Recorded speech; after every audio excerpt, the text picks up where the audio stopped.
Ang paggawa ng kahon ng kasunduan. Ika-37 kabanata. Ginawa nila Bezalel ang kahon ng kasunduan. Kahoy ng akasya ang ginamit nila. May 45 pulgada ang haba ng kahon.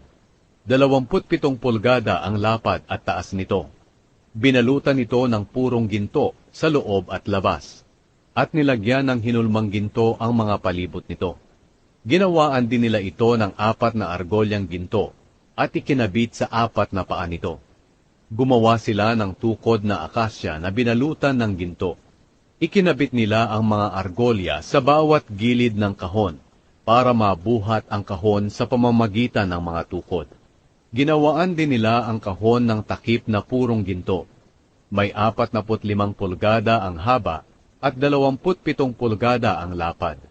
Gumawa rin sila ng 2 gintong kerubin at inilagay sa bawat dulo ng takip ng kahon. Nakalukob ang mga pakpak ng mga kerubin sa ibabaw ng takip para maliliman nila ito. Magkaharap ang 2 kerubin at nakatingin sa takip. Ang paggawa ng mesa na nilalagyan ng tinapay. Gumawa rin sila ng mesang akasya na 36 na pulgada ang haba, 18 pulgada ang lapad, at 27 pulgada ang taas. Binalutan ito ng purong ginto at nilagyan ng hinulmang ginto ang palibot nito.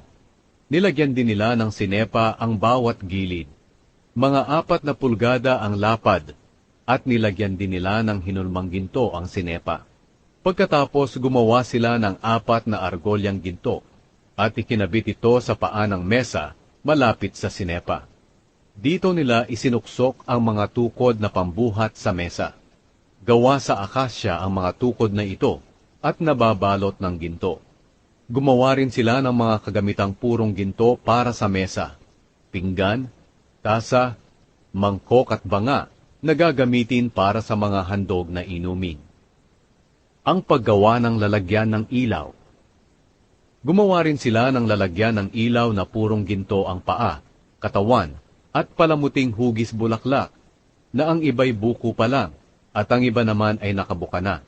Ang palamuti ay kasama ng ginawa ng gawin ang katawan ng lalagyan ng ilaw.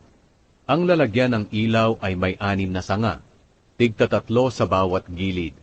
Ang bawat sanga ay may 3 palamuting hugis bulaklak ng almendro, na ang iba ay buko pa, at ang iba naman ay nakabuka na.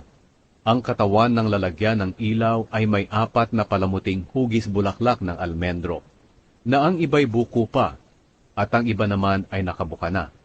May 1 hugis bulaklak sa ilalim ng bawat pares ng sanga. Ang mga palamuti at ang mga sanga ay kasama ng ginawa ng gawin ang katawan ng lalagyan ng ilaw. Gumawa rin sila ng 7 ilaw, mga panggupit ng mitsa nito, at mga pansahod sa upos ng mitsa ng ilaw. Purong ginto ang lahat ng ito. Ang nagamit sa paggawa ng lalagyan ng ilaw at ng lahat ng kagamitan nito ay 35 kilong purong ginto. Ang paggawa ng altar na pagsusunugan ng insenso. Gumawa rin sila ng altar na akasya na pagsusunugan ng insenso.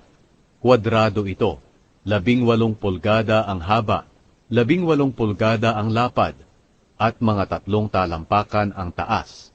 May parang sungay ito sa mga sulok na kasama ng ginawa ng gawin ang altar. Nilagyan nila ng purong ginto ang ibabaw nito, ang 4 na gilid, at ang parang sungay sa mga sulok, at hinulmang ginto sa palibot. Nilagyan nila ng 2 argolyang ginto ang ilalim ng hinulmang ginto sa magkabilang gilid ng altar, para pagsuksukan ng mga tukod na pambuhat dito. Ang tukod ay gawa sa kahoy ng akasya at binalutan ng ginto. Gumawa rin sila ng banal na langis na pamahid at purong insenso na napakabango.